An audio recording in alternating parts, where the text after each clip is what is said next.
Hello everybody, I hope all of you are doing good. I am Deepika from Learno Hub, एक ऐसा free learning platform जहां पर आप पढ़ सकते हो physics, chemistry, maths, biology and SST absolutely for free only at learnohub.com।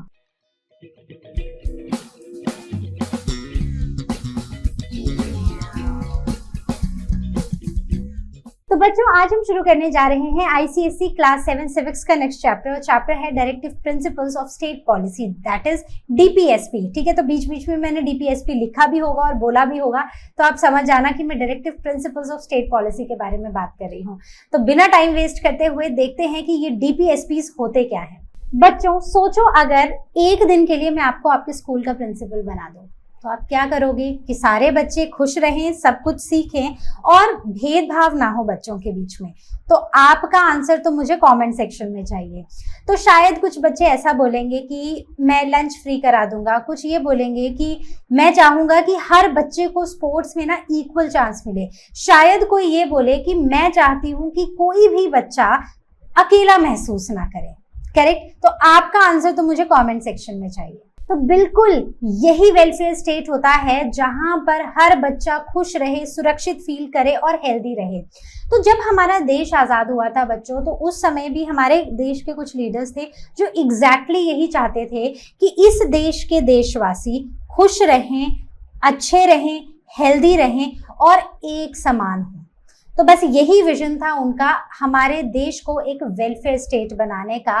इसीलिए उन्होंने देश को मिलकर हेल्दी बनाना, एजुकेशन देना और इक्वल चांस मिले, इसके लिए बहुत सारे काम किए। इसी सपने को पूरा करने के लिए हमारे देश के कॉन्स्टिट्यूशन में कुछ गाइडलाइंस दी गई हैं, कुछ सीक्रेट इंस्ट्रक्शंस दी गई हैं हमारी गवर्नमेंट के लिए, जिन्हें हम directive principles of state policy बुलाते हैं। तो यहाँ पर इनका काम है गवर्नमेंट को इंस्ट्रक्शंस देना कि अगर तुम ऐसा करोगे तो हमारा देश बेहतर देश बनेगा, हमारे देशवासी खुश रहेंगे, हेल्दी रहेंगे, हैप्पी रहेंगे। लेकिन एक बात याद रखना कि जैसे हमारे फंडामेंटल राइट्स होते हैं, जो अगर वायलेट हों तो हम कोर्ट में जा सकते हैं और कोर्ट में हम बता सकते हैं कि हमारा फंडामेंटल राइट वायलेट हुआ है, राइट? लेकिन directive principles of state policy just instructions है गवर्नमेंट के लिए, जिनके लिए आप कोर्ट नहीं जा सकते। बात क्लियर हुई? तो फंडामेंटल राइट्स और directive principles of state policy क्या होते हैं, इनका डिफरेंस क्या होता है, ये मैं आपको आगे और क्लियरली बताऊंगी। तो इस चैप्टर में हम यही जानेंगे कि directive principles of state policy हमारी कंट्री को एक वेलफेयर स्टेट कैसे बनाते हैं। तो चलो शुरू करते हैं अपने चैप्टर के साथ, directive principles of state policy, और डीपर डाइव करते हैं इन सीक्रेट इंस्ट्रक्शंस में। तो वेलफेयर स्टेट होता क्या है? तो जैसे हमने डिस्कस किया, तो हम इसको एक स्कूल के एग्जांपल से समझने की कोशिश करते हैं। जैसे एक स्कूल होता है, तो स्कूल का काम होता है, एक अच्छे स्कूल का काम होता है कि हर बच्चे को एक क्लीन बेंच मिले, क्लीन क्लासरूम्स मिले, क्लीन मील्स मिले खाने को, उनको पढ़ने का इक्वल चांस मिले, जितनी भी एक्टिविटीज है उसमें फुल पार्टिसिपेशन हो, इवन जो प्राइज डिस्ट्रीब्यूशन हो वो भी बिल्कुल फेयर हो। तो अगर ऐसा होगा तो एक स्कूल जो है वो एक वेलफेयर स्टेट की तरह कहलाएगा। सेम इज द केस जब हमारा देश आजाद हुआ था, तो जब कॉन्स्टिट्यूशन बन रहा था, तो फ्रेमर्स ऑफ द कॉन्स्टिट्यूशन जो थे, उनको ये जरूरत महसूस हुई कि हमें भी अपने देश को एक वेलफेयर स्टेट बनाना है। तो एक वेलफेयर स्टेट एक ऐसी स्टेट होती है जहां पर गवर्नमेंट काम करती है लोगों के लिए, जिससे कि देश के लोग खुश रहें, हेल्दी रहें, हैप्पी रहें। तो इसके लिए दे एंश्योर कि लोगों के पास एक अच्छा हेल्दी स्टैंडर्ड ऑफ लिविंग हो, एक अच्छा घर हो, पहनने के लिए अच्छे कपड़े हो, उनके आसपास सफाई हो, उनके पास जॉब्स हो। करेक्ट? सबको इक्वल अपॉर्चुनिटीज मिले, पढ़ने की, जॉब करने की, एम्प्लॉयमेंट, फुल एम्प्लॉयमेंट हो, हर एक इंसान के पास जो इस देश में रह रहा है उसके पास मौका हो अपने लिए पैसे कमाने का। Then the fair wealth distribution of the wealth, कि ये जो एक गैप बन गया है, एक ब्रिज बन गया है ना between the poor and the rich, तो इस गैप को भी कम करना गवर्नमेंट का ही काम है। तो उनका ये काम है कि जितना भी पैसा हमारे देश में है वो इक्वली डिस्ट्रीब्यूट हो लोगों के बीच में। ऐसा ना हो कि एक सेट ऑफ पीपल हैं जिनके पास ये पैसा हो और जो बाकी सेट ऑफ पीपल हैं वो गरीब हों, उनको अच्छा खाना और रहना भी नसीब ना हो रहा हो। तो ऐसा नहीं होता है। Now coming on to the features of the welfare state. तो वेलफेयर स्टेट की अगर हम फीचर्स की बात करें तो जैसे अगर हम एक स्कूल की रिस्पॉन्सिबिलिटीज की बात करें तो एक स्कूल इंश्योर करता है कि बच्चों को सेफ्टी हो स्कूल में, बच्चों की हेल्थ सही रहे और बच्चों को एजुकेशन मिले। वैसे ही किसी भी बेसिस पर, चाहे उसका सोशल स्टेटस कुछ भी है, इकोनॉमिक स्टेटस कुछ भी है, हर बच्चे को एक बराबर पढ़ाया जाए और सबके पास बुक्स और नोटबुक्स हो। करेक्ट। तो उसी तरह हमारा जो स्टेट है, हमारा जो देश है, is responsible for the welfare of its citizens, ताकि citizens must enjoy the social and economic justice. तो सबको बराबर ट्रीट किया जाए, सबको बराबर पैसा मिले। Correct. So it is based on the equality of opportunity and aims for the full employment. तो opportunity बराबर मिले। ऐसा ना हो कि अगर कोई लॉ पढ़ना चाहता है लेकिन वो गरीब है तो वो लॉ नहीं पढ़ सकता क्योंकि वो गरीब है। तो ये अपॉर्चुनिटी ना मिलने का कोई रीजन ही नहीं है हमारे देश में। और साथ ही साथ फुल एम्प्लॉयमेंट भी लोगों के पास हो, मतलब हर एक इंसान जो जॉब करना चाहता है उसके पास जॉब हो। Then it guarantees the equitable distribution of wealth. तो wealth equally distribute हो in all the citizens of the country. Now the directive principles of state policy. तो 1949 में जब इंडिया ने अपना कॉन्स्टिट्यूशन, इंडिया का कॉन्स्टिट्यूशन आया तो उस समय पर ना हमारे पास सबसे बड़ा चैलेंज पता है क्या था?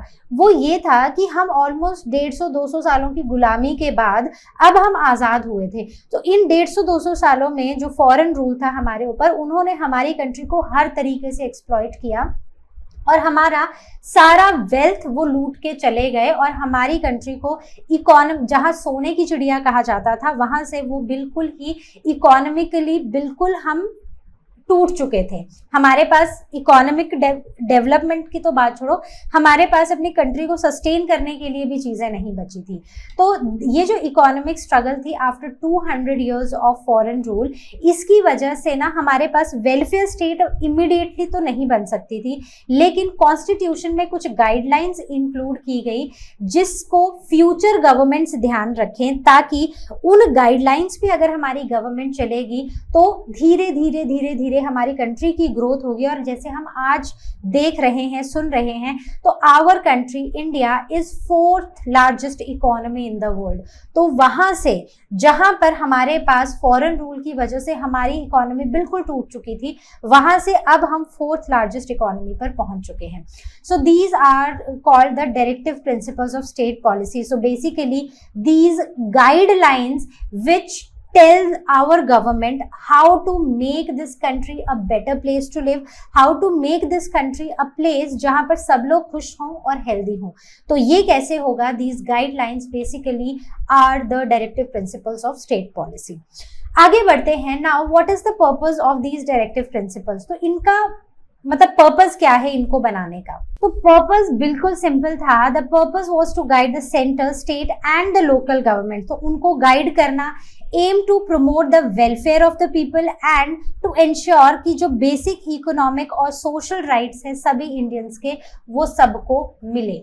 राइट तो बस यही एम था। अब directive principles of state policy को ना हम 3 में क्लासिफाई करते हैं, और वो क्या है? The principles promoting the economic equality. तो इकोनॉमिकली इक्वल हो लोग, तो मतलब फेयर डिस्ट्रीब्यूशन हो मनी का हमारी कंट्री में।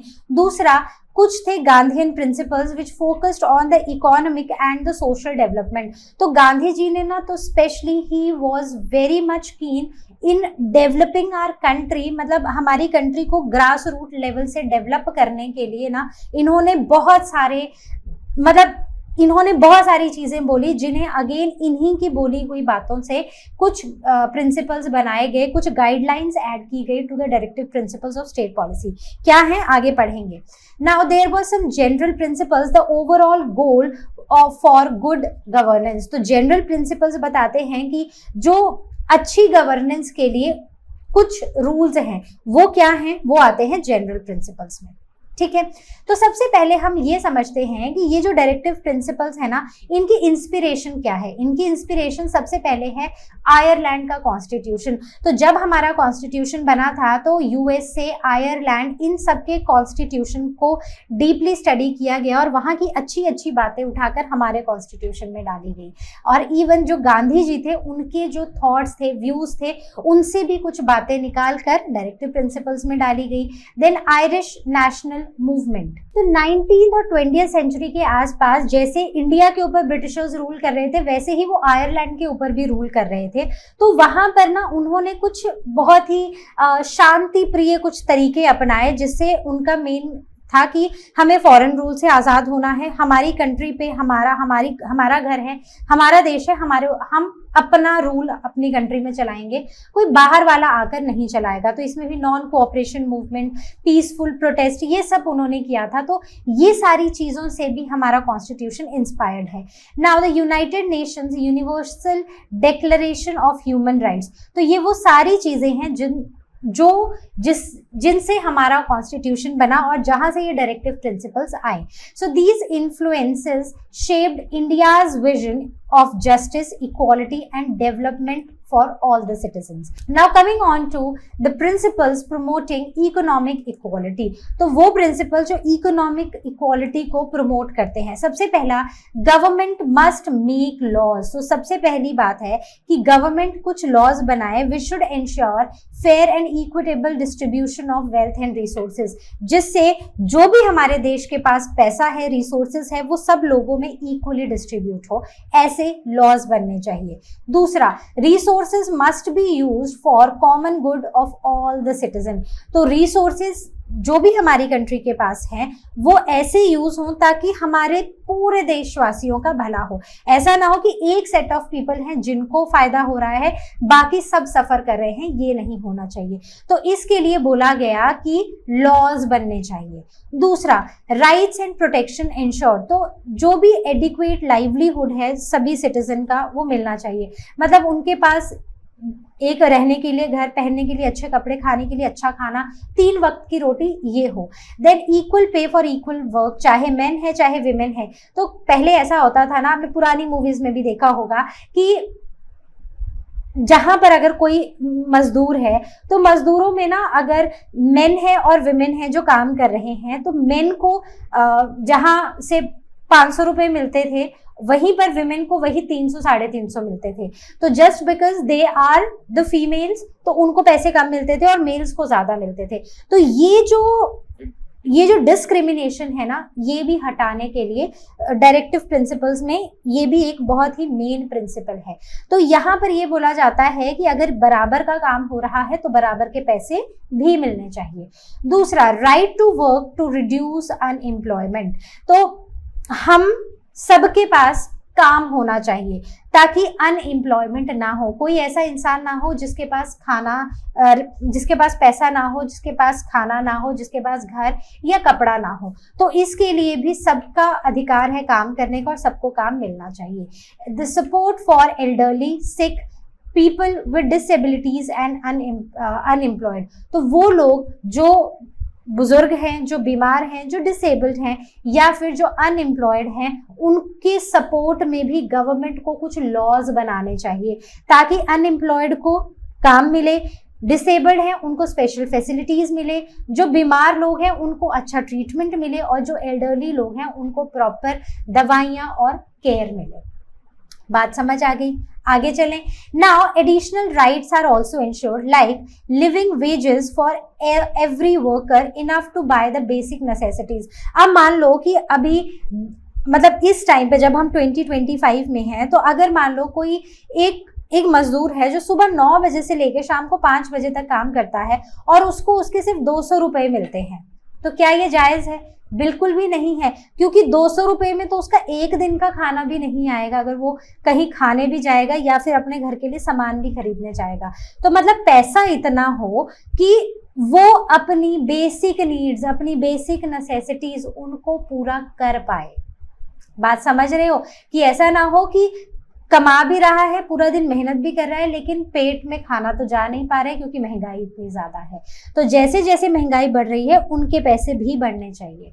Then decent standard of living and leisure time, तो अच्छा एक लिविंग स्टैंडर्ड होना चाहिए, एक अच्छा घर, मतलब एक घर रहने के लिए एक साफ सुथरा घर, साफ सुथरी सराउंडिंग्स, पहनने के लिए अच्छे कपड़े, बच्चे स्कूल में जाएं, बच्चे पढ़ाई करें, ऐसा होना चाहिए। वही मंडे से लेके संडे तक ही काम करते रहें, ऐसा नहीं होना चाहिए। या फिर जैसे बीच में आया था कि 14 आवर्स काम करना चाहिए आज के यूथ को, तो वो भी नहीं होना चाहिए। उससे लोगों के पास अपने आराम का टाइम नहीं होगा, उनकी एक अच्छी जिंदगी नहीं होगी, उनका पूरा टाइम ऑफिस के लिए ट्रैफिक में निकल जाएगा, फिर ऑफिस में काम करने में निकल जाएगा। So it is very important. Then the protection of children and youth for from exploitation, तो जो भी हमारे छोटे बच्चे हैं, जो हमारे यूथ हैं, उनको हमें एक्सप्लॉयट होने से बचाना है। ये एडिशनल राइट्स के अंडर आता है। चलो इन एडिशनल राइट्स को ना मैं आपको स्कूल के एग्जाम्पल से समझाती हूँ। जैसे मान लो स्कूल में ऐसा होना कि किसी बच्चे को मिड डे मील मिल रहा है, किसी को नहीं मिल रहा है, गलत है ना। तो सबको मिड डे मील मिलना चाहिए अच्छी हेल्थ के लिए, सभी बच्चों को। दूसरा, अगर हम ऐसा करना शुरू कर दें कि जो लड़के हैं और जो लड़कियां हैं स्कूल में, उनमें से सिर्फ लड़कों को ही स्पोर्ट्स में चांस मिले और लड़कियों को ना मिले, क्या फेयर है? नहीं है। तो एग्जैक्टली हमारे डायरेक्टिव प्रिंसिपल्स भी यही बताते हैं नॉर्मल लाइफ में।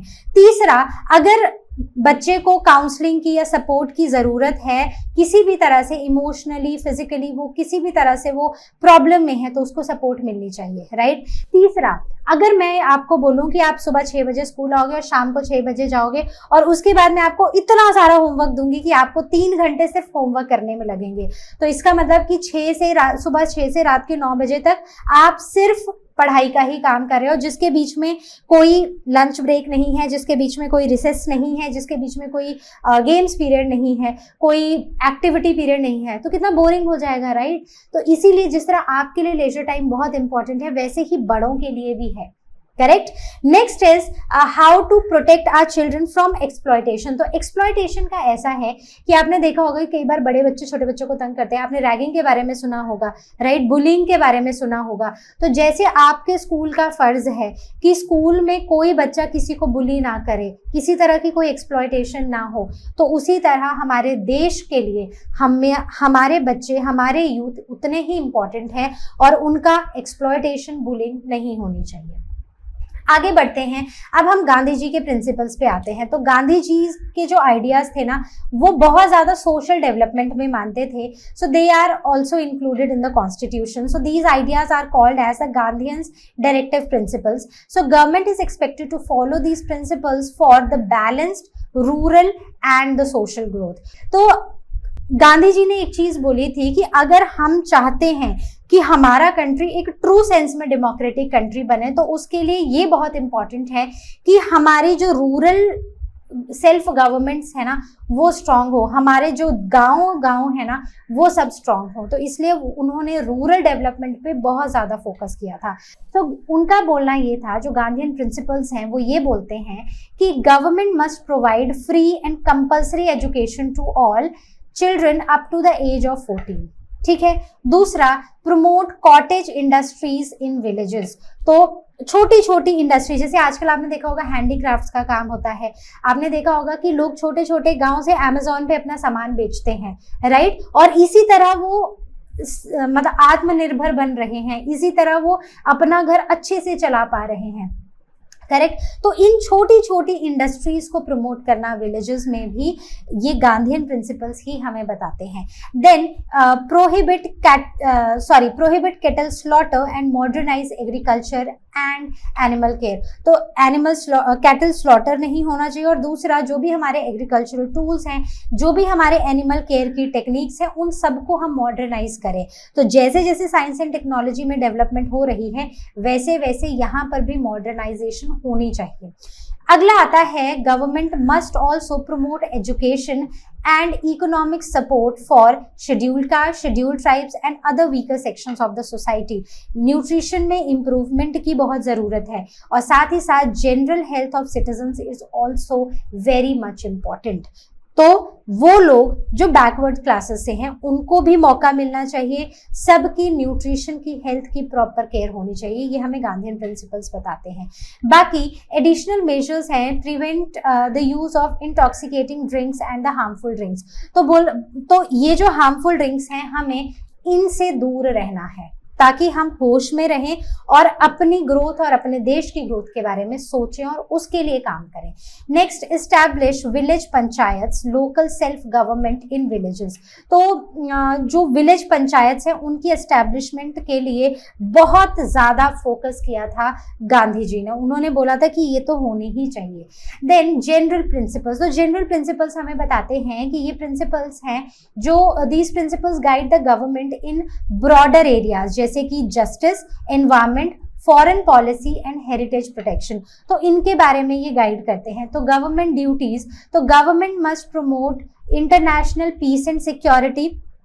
तो हमारे देश का काम है कि हम इंटरनेशनली पीस बनाए रखें और सिक्योरिटी, अपने देश को सुरक्षित रखें। दूसरा, जो भी हमारे आसपास के देश है, जो हमारे नेबरिंग कंट्रीज हैं, इवन जो थ्रू आउट द वर्ल्ड जो कंट्रीज हैं, उनके साथ हम फ्रेंडली, पीसफुल और अच्छे रिलेशंस बनाए रखें। Then provide free legal aid to the needy to ensure the justice is available to all. तो जिसको भी ज़रूरत है, जहाँ पर भी ज़रूरत है, वहाँ पर फ्री लीगल एड पहुंचनी चाहिए। क्यों पहुंचनी चाहिए? क्योंकि हर किसी को जस्टिस की ज़रूरत है, तो हर किसी को जस्टिस मिलना चाहिए। तो जहां पर भी फ्री लीगल एड की जरूरत है वहां तक वो एड जरूर पहुंचनी चाहिए। Next, government must also protect and improve the environment. तो ये बहुत ज़रूरी है और ये जो अवेयरनेस है ना, ये लोगों में तब आएगी जब लोग पढ़ेंगे और अपने आसपास की चीज़ों पर ध्यान देंगे।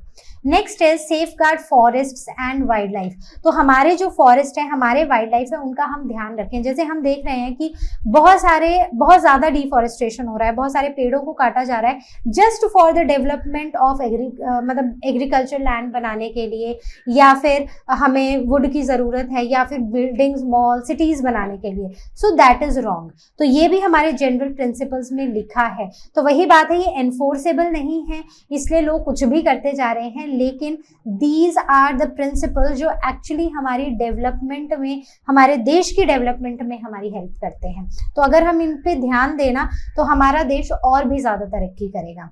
Next, protection of national monuments and objects of national importance. तो आपने देखा होगा कि हमारे जो नेशनल मॉन्यूमेंट्स हैं वहाँ पर बड़े बड़े दिल बना के 2 लोगों के नाम लिख दिए जाते हैं, राइट। तो इससे हमारे जो नेशनल हेरिटेज है ना, वो डिस्ट्रॉय हो रही है। तो कोई आएगा, तो आप कहीं किसी देश में जाओगे, आप क्यों फॉरेन घूमना जाना चाहते हो? क्योंकि वहाँ पर सफाई है, वहाँ के मॉन्यूमेंट्स बिल्कुल साफ सुथरे हैं, वहाँ पर कुछ भी नहीं लिखा है, बिल्कुल नीट एंड क्लीन दीवारें हैं। तो एग्जैक्टली यहाँ की दीवारें भी हम ही ने गंदी की हैं। तो हमारी ड्यूटी है कि हम अपने मॉन्यूमेंट्स को, अपनी नेशनल हेरिटेज को सेफ रखें, अच्छे से रखें। बात क्लियर हुई? Okay, now the fundamental rights versus the directive principles, बड़ा ही इंपॉर्टेंट टॉपिक है। तो दोनों का ना सेम ही पर्पस है। फंडामेंटल राइट्स क्या हैं? हमारे अधिकार, कि मुझे अधिकार है कि मैं पढ़ाना चाहती हूँ आपको, तो मैं पढ़ाऊंगी। अब आप कल को बोल दो मैम आप मत पढ़ाओ, तो लेकिन आप मुझे नहीं रोक सकते क्योंकि मैं पढ़ाना चाहती हूँ और इससे मैं किसी का कुछ गलत नहीं कर रही हूँ, राइट। मैं पढ़ा रही हूँ, बच्चों को पढ़ा रही हूँ, दैट्स इट, राइट। अब कल को ऐसा हो जाए कि मैं तोड़ फोड़ करने लग जाऊं, मतलब कहीं जाके, तो वो उस केस में मेरे फंडामेंटल राइट्स लिए जा सकते हैं।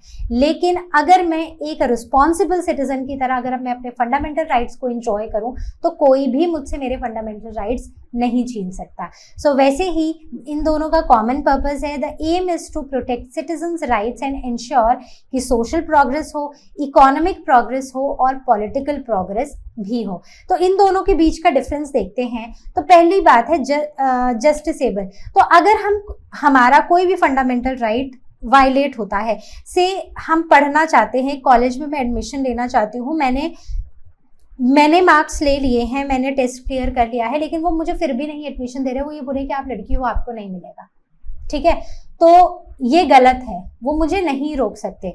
So these are justiciable and we can go to the court कि हमें नहीं मिल रही है एडमिशन, इवन दो हमने टेस्ट क्वालिफाई किया है और सारे टर्म्स एंड कंडीशंस जो हैं वो सब हमारे मतलब जो मेरी एज है, जो मैंने पढ़ाई की बिल्कुल वैसे ही है, तो भी नहीं मिल रहा है। तो I can go to court और मैं अपने फंडामेंटल राइट्स ले सकती हूँ, राइट। लेकिन वहीं पर डायरेक्टिव प्रिंसिपल्स की बात करें तो ये नॉन जस्टिसेबल हैं, these are non enforceable. Okay, next example में like I can demand the education rights. जैसे मैंने अभी एजुकेशन का एग्जाम्पल दिया, मैं पढ़ना चाहती हूँ तो मैं पढ़ सकती हूँ, मुझे कोई रोक नहीं सकता है। ये जो डायरेक्टिव प्रिंसिपल्स होते हैं, they can not demand, so we can not demand for a job और वेज इन कोर्ट, कि हम कोर्ट में जाके मैं ये नहीं बोल सकती कि मैं इतनी पढ़ी लिखी हूँ, मुझे उस ऑफिस में मुझे नौकरी दिलवा दो। सो that can't happen. Okay, enforcement, so legally enforceable by court and they are moral guidelines for the government. तो ये क्या है, ये guidelines हैं जो गवर्नमेंट को फॉलो करनी है, ये enforceable नहीं है कोर्ट में। Okay, now coming on to the last topic, that is implementation of directive principles. तो इनको implement कैसे किया जाता है, तो गवर्नमेंट को ही efforts डालने पड़ते हैं। So efforts taken by the government, क्या क्या किया है आज तक गवर्नमेंट ने, तो आपने देखा होगा बच्चों को फ्री और कंपल्सरी एजुकेशन मिलती है from the age of 6 to 14 years and made a fundamental right by the act right to education in 2009। तो आर्टिकल 21 में राइट टू एजुकेशन एक्ट दिया गया है जो 2009 में एनफोर्स हुआ था। उसके अकॉर्डिंग हर बच्चा जो 6 साल से 14 साल के बीच में है उसको फ्री और कंपल्सरी एजुकेशन मिलनी चाहिए। तो ये वो जगह है जहां पर हमारी गवर्नमेंट ने डायरेक्टिव प्रिंसिपल्स को इम्प्लीमेंट किया है। नेक्स्ट, वेलफेयर स्कीम्स को बनाना। So welfare schemes have been launched for ST, SC, STs and other weaker sections of the society. Next is the measures taken. तो वही बात जो मैं आपको पहले बता रही थी कि मेन और विमेन जब सेम काम कर रहे हैं तो कभी ना उन्हें बराबर पैसे नहीं मिलते थे, ऑल्दो काम बराबर होता था।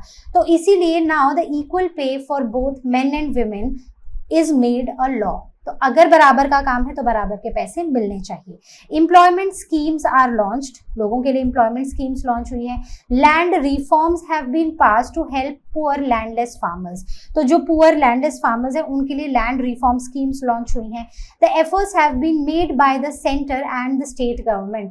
तो दोनों सेंटर लेवल पर, स्टेट गवर्नमेंट के लेवल पर एफर्ट्स डाले गए हैं ताकि डायरेक्टिव प्रिंसिपल्स, ये जो गाइडलाइंस है, इनका ध्यान रखते हुए हम लोगों के लिए एक बेटर देश बना पाए, इस देश को एक वेलफेयर स्टेट बना पाए। Now the challenges and the way forward. अब देखो गाइडलाइंस हैं लेकिन हमारे सामने ना कुछ चैलेंजेस भी हैं, जैसे some of the work is still in progress, right. So many achievements but still India is still working towards becoming a true welfare state। Although काफ़ी सारे काम हुए हैं इंडिया में, बहुत सारे काम हो रहे हैं लोगों को जॉब्स दिलाने में, लोगों को एक ट्रू वेलफेयर मतलब बच्चों को एजुकेशन के लिए तो वेलफेयर स्टेट बनाने की बहुत कोशिशें हो रही हैं, लेकिन अभी भी हम इस ट्रू वेलफेयर स्टेट बनने के लिए प्रोग्रेस कर रहे हैं। अभी हम एक ट्रू वेलफेयर स्टेट नहीं है। Then it requires sincere efforts by the government, greater cooperation of the public and awareness and support of all the citizens। तो अब अगर मैं ये बोलूँ कि सारा काम गवर्नमेंट का है, गवर्नमेंट का काम है कि भाई बच्चों को फ्री एजुकेशन दो, गवर्नमेंट का काम है कि बच्चों की लोगों को जॉब्स दो, बच्चों का काम है गवर्नमेंट का काम है कि फार्मर्स को लैंड दो, राइट, उनका डेवलपमेंट कराओ पुअर फार्मर्स का। तो it's not like that, it's also the responsibility of the public, of the citizens of India कि जो चीजें सही हैं। अब क्या होता है कि प्रोटेस्ट करते हैं और प्रोटेस्ट में अपने ही देश की प्रॉपर्टी को नुकसान करा देते हैं और बाद में आते हैं बोलते हैं देखो ये तो ऐसे टूटा पड़ा हुआ है। टूटा क्यों पड़ा है? गवर्नमेंट तो तोड़ने नहीं आई थी, तोड़ने कौन आया था? जनरल पब्लिक, हम लोग। तो हमें भी ध्यान रखना है कि जो चीजें सही हैं वो सही ही रहें, ताकि गवर्नमेंट अब जो पैसा लगाए वो ऐसी जगह पर लगाए जहां पर हमें ट्रू डेवलपमेंट की जरूरत है। सिर्फ मेंटेनेंस में ही पैसा वेस्ट ना हो। जैसे अभी हम मॉन्यूमेंट्स की बात कर रहे थे, तो गवर्नमेंट, हमारा काम है, अब गवर्नमेंट आके तो वो दिल बना के 2 नाम तो लिख नहीं रही है, हमारा काम है कि हम अपने मॉन्यूमेंट्स को सेफ रखें ताकि गवर्नमेंट पैसा इन मॉन्यूमेंट्स को कि रिपेयर में ना लगाकर, मतलब कुछ रिपेयर तो चाहिए होती है लेकिन थोड़ा सा रिपेयर में पैसा लगेगा, बाकी सारे पैसे को हम किसी बेटर जगह पर लगाएं। So this is the responsibility of the government. उनके ट्रू एफर्ट्स चाहिए, साथ ही साथ लोगों के भी एफर्ट्स चाहिए। सो आई रिक्वेस्ट यू कि आप अगली बार जब भी कुछ ऐसा करो, जब भी अपने आसपास कोई चीज करने जाओ, तो आप उसमें जरूर सोचो कि क्या इसको करने से मेरी कंट्री की प्रोग्रेस रुकेगी। अगर रुक रही है तो वो काम नहीं करना है। Okay, so this was all from our today session. I hope आपको पूरा चैप्टर अच्छे से समझ आया है। कहीं पर कोई भी डाउट हो तो आस्क क्वेश्चन सेक्शन पर पूछना, या फिर लर्नो हब स्वयं के साथ क्लास को बुक कर लेना। So this was all from our today session. I see you next time with the next video. Till then you all take care and as you all know, Learno Hub मतलब free है पर best है।